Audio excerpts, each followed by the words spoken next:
Monsieur le Premier ministre, chef du gouvernement d'Union nationale, Monsieur le Président du Conseil national de transition, Mesdames et Messieurs les présidents et secrétaires généraux des partis politiques,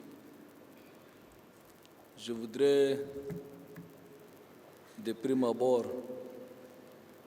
prendre un instant afin de remercier le Tout-Puissant Créateur pour ses nombreuses bénédictions, parmi lesquelles cette rencontre fraternelle qui se tient dans la sérénité et la cordialité.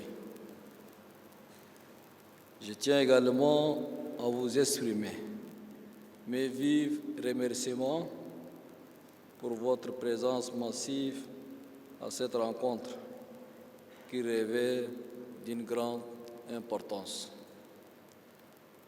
Il me plaît de relever à cet égard que votre réponse a toujours été prompte chaque fois que vous êtes conviés à une concertation.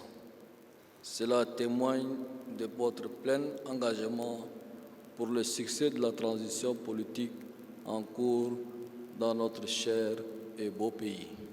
Mesdames, Messieurs les présidents et secrétaires généraux des partis politiques, jusqu'ici, et dans un élan commun et fédérateur, l'écrasante majorité des formations politiques ont contribué à l'avènement du Tchad nouveau, dont le socle a été posé lors des assises nationales du dialogue national inclusif et souverain.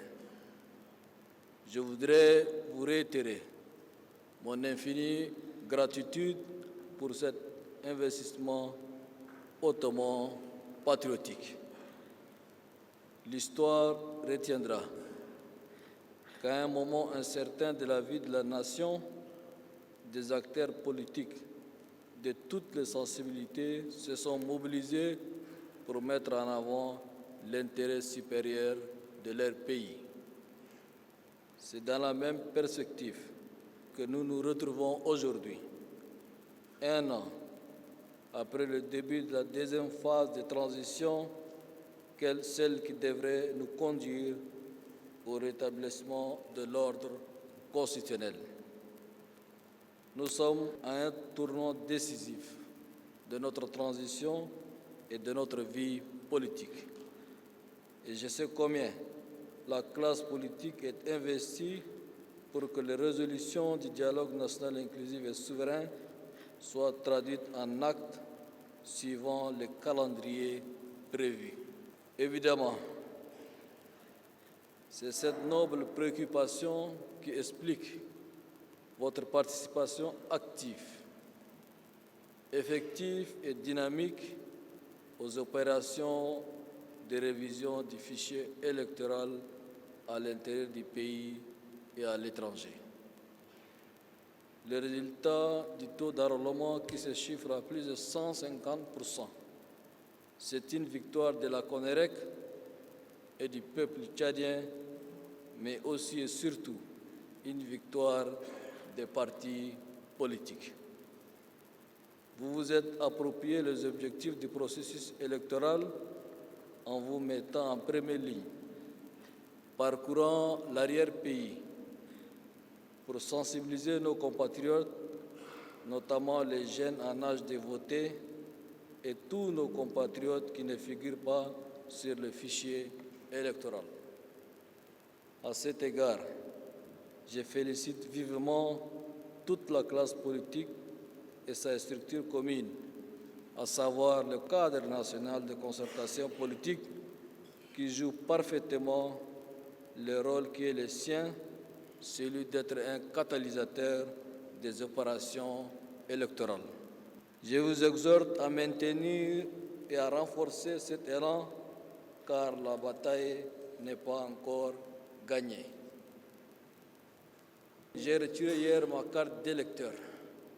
Je voudrais vous montrer ma carte avant de continuer mon discours.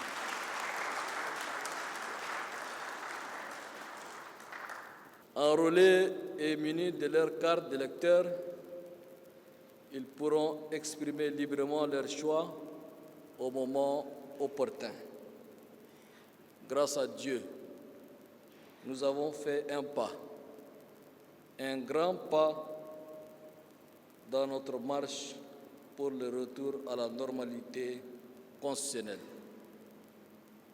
Selon le répertoire des partis politiques légalement enregistrés, vous êtes au nombre de 268 partis politiques en activité, dont 217 font partie du cadre national de concertation politique.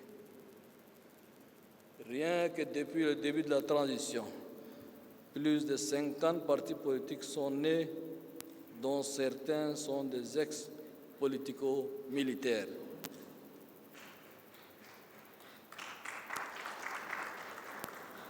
J'en tire principalement deux enseignements, à savoir une prolifération des idées politiques dans notre pays et la volonté affichée des ex-politico-militaires de faire le choix de la démocratie et non des armes comme mode de conquête du pouvoir. Mesdames, Messieurs les présidents et secrétaires généraux des partis politiques, comme vous le savez tous, le référendum constitutionnel prévu le 17 décembre 2023 est plein d'enjeux car il s'agit non seulement de déterminer la forme de l'État, mais de poser le socle de la refondation de notre nation. Le projet de loi fondamental, je l'ai lu. Il est dense, riche et innovant suivant l'esprit des décisions souveraines du peuple réuni lors des assises du dialogue national inclusif et souverain. À cet égard, je reste droit dans mes bottes, comme il est de tradition. Je ne m'associerai ni de près, ni de loin à ce processus. J'observerai une stricte et totale neutralité. Il revient à vous, acteurs politiques, comme vous l'avez fait pendant la révision du fichier électoral, de vous battre pour le triomphe de vos idéaux politiques. Je serai bien évidemment le garant du jeu politique conformément aux engagements pris devant le peuple et l'histoire. Je veillerai à ce que les conditions d'un libre exercice des droits reconnus en matière de vote soient respectées. Des mesures sécuritaires optimales seront garanties pour permettre aux différents acteurs politiques d'organiser leurs meetings et diverses activités de campagne électorale. Mais force doit rester à la loi car les libertés individuelles et collectives sont encadrées par des textes. Ces consultations doivent être libres, démocratiques et transparentes. Elles doivent être totalement crédibles et ne donner lieu à aucune contestation. Le choix du peuple doit être respecté. Mesdames, Messieurs les présidents et secrétaires généraux des partis politiques, en insistant sur le respect du calendrier électoral, je ne minore pas la question capitale des ressources car nous connaissons tous le coût des opérations.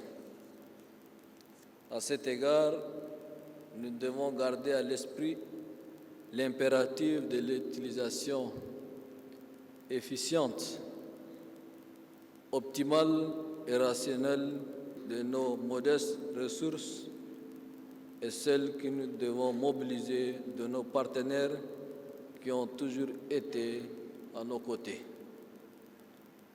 La mise en œuvre du programme de démobilisation, désarmement et réinsertion qui vient de commencer devait bénéficier de cet accompagnement de nos partenaires. Mesdames, Messieurs les présidents et secrétaires généraux des partis politiques, je voudrais, avant de clore mon propos, au nom de la classe politique et de toute la population, remercier les chefs d'État de la CAC qui ont pris une mesure salutaire en mettant une équipe de facilitation. Je salue également le leadership éclairé de mon frère Félix Tshisekedi, président de la RDC, qui n'a ménagé ni son agenda, ni son énergie pour accompagner la marche de la transition dans notre pays. C'est le lieu de se réjouir, une nouvelle fois, de la signature et de l'entrée en application de l'accord de Kinshasa. Un accord à la faveur duquel plusieurs de nos compatriotes du Parti Les Transformateurs ont regagné le pays pour renforcer la dynamique de la réconciliation. Avant l'accord de Kinshasa, plusieurs milliers de compatriotes venant de l'exil ou des mouvements armés ont saisi notre main tendue pour s'inscrire dans la dynamique de la réconciliation. Le retour en masse des exilés et des ex-combattants des mouvements politico-militaires, dont certains sont arrivés au pays cette semaine même, témoigne de cette volonté partagée de tourner la page de l'affrontement et de la déchirure dans notre pays. Nous apprécions tous le niveau de contribution des acteurs politiques pour l'amorce d'un dialogue fructueux pour une transition plus inclusive et exemplaire. Oui, une transition exemplaire. N'ayons pas peur de certaines affirmations établies. Aujourd'hui, la transition tchadienne, comparée à celle des pays qui vivent la même expérience politique, est un modèle que beaucoup citent en exemple.